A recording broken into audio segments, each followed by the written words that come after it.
C'est Rabelais qui disait « Science sans conscience n'est que ruine de l'âme ». Et en cela, il posait les jalons de la bioéthique. C'est un peu cette phrase qui plane au-dessus du documentaire de Jean-Marie Boulet et de Philippe Worms, le manifeste de l'Arc-Ouest.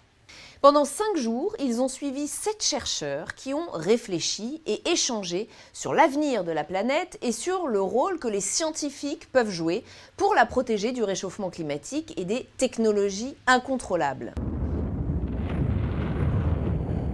Car le problème d'une innovation, c'est que souvent son inventeur veut et croit faire progresser l'humanité.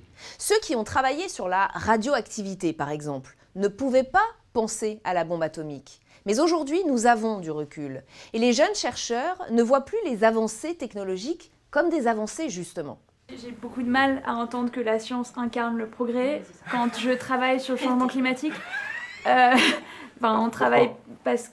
Ta science à toi, elle va permettre peut-être d'éviter des catastrophes quand même.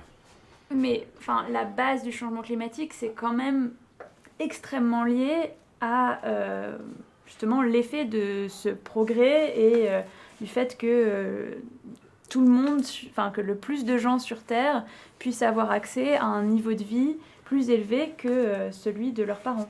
En découlent alors beaucoup de questions pour ces scientifiques. Faut-il qu'ils mettent eux-mêmes des limites à leurs recherches?